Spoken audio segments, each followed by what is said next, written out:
Hello বন্ধুরা, আসসালামু আলাইকুম। শিল্পী কুকিং হোমে স্বাগতম। আজকে আমি আপনাদের তৈরি করে দেখাবো কাঁচা আমের মোরব্বা। দেখুন বন্ধুরা, আমি কিভাবে এই মোরব্বাটা তৈরি করেছি। খুবই সুস্বাদু এবং টেস্টি হয় এই আমের মোরব্বাটা। আপনারা ট্রাই করে দেখবেন, ছেলে বুড়ো সকলের খুবই পছন্দ হবে। আমি এখানে নিয়েছি কতগুলো ফ্রেশ টাটকা কাঁচা আম।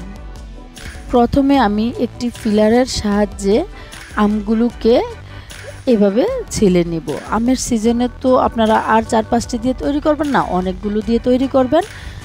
আর আমি যেভাবে বলেছি এই অনুযায়ী আপনারা পরিমাপটা ঠিক রাখবেন, তাহলে দেখবেন যে মোরব্বাটা অনেক পারফেক্ট এবং সুস্বাদু হবে। এখানে আমি আমগুলোকে এইরকমভাবে পিস করে নিয়েছি। আপনাদের পছন্দ মতো আপনারা পিস করতে পারেন। অনেকে কুচি করে দেয়, অনেকে চারফালি করে দেয়। আমি এখানে এরকম করে নিয়েছি। এখানে আমার 2 কাপ আম আছে, আর যতটুকু আম নিয়েছি ঠিক ততটুকু চিনি নিব। নিয়েছি 3টি এলাচ, আর এলাচটাকে আমি একটু থেতো করে নিয়েছি ফ্লেভারটা যাতে ভালো করে আসে। লাগবে একটু ফোর্স কালার। আপনারা জর্দার কালার অথবা জাফরান দিয়েও কালার করতে পারেন, না হলেও কোনো অসুবিধা নেই। আপনারা মোরব্বাটাকে যে কালার করতে চান সে কালার নেবেন। আমি নিয়েছি অরেঞ্জ ফুডস কালার।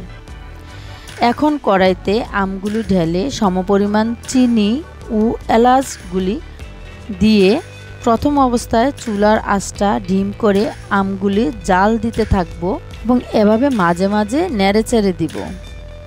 একটু পানি দিয়ে দিলে চিনিটা তাড়াতাড়ি গলে যাবে, তবে পানি না দেওয়াই ভালো।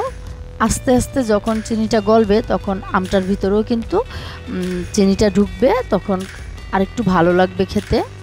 যতক্ষণ না চিনিটা গলে যাবে ততক্ষণ এভাবে ডিম আছে জাল দিব। আস্তে আস্তে চিনিটা গলতে থাকবে, আর কিছু চিনি আমগুলোতে ঢুকবে এবং আমের টকটা কিছুটা কমিয়ে দিবে। আপনারা চাইলে চিনির পরিমাণটা একটু বেশিও দিতে পারেন, কারণ মোরব্বা মানি একটু মিষ্টি। যখন দেখবেন চিনিটা পুরোপুরি গলে গেছে তখন চুলার আঁচটা বাড়িয়ে দিবেন।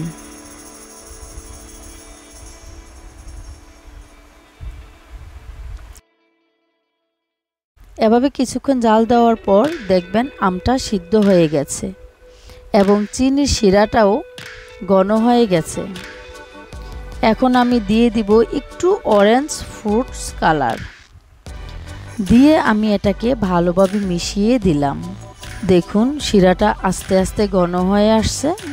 যখন দেখবেন যে শিরাটা এইরকমভাবে কাঠি থেকে আস্তে আস্তে পড়ছে বা শিরাটা এইরকম ঘন হয়েছে,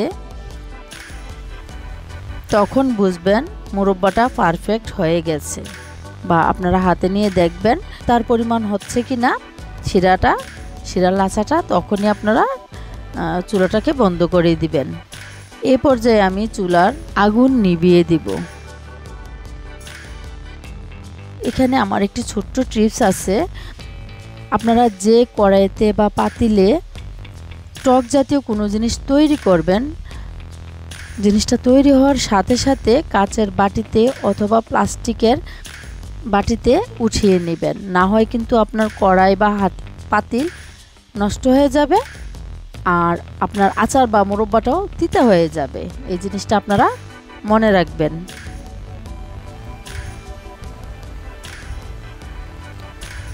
আমি এই গরম অবস্থায় মোরব্বাটাকে অন্য একটি কাচের ঝাড় বা অন্য কিছুতে রেখে দিব। ঠান্ডা হওয়ার পর এটা আরও চমৎকার কালার হবে। আমার কাঁচা আমের সুস্বাদু মোরব্বা রেডি। আমার অরেঞ্জ কালার দিয়ে তৈরি করা এই মোরব্বা দেখুন কি চমৎকার হয়েছে। আপনারা রেড কালার দিয়ে তৈরি করলে মোরব্বাটা দেখুন এইরকম হবে। গ্রিন কালার দিয়ে তৈরি করবেন তাহলে কালারটা এরকম হবে। আপনাদের পছন্দ মতো কালার ব্যবহার করবেন। আর বন্ধুরা, যদি আমার আজকের রেসিপিটি আপনাদের ভালো লাগে প্লিজ আমার চ্যানেলটিকে সাবস্ক্রাইব করবেন, লাইক কমেন্ট শেয়ার করবেন। আল্লাহ হাফেজ।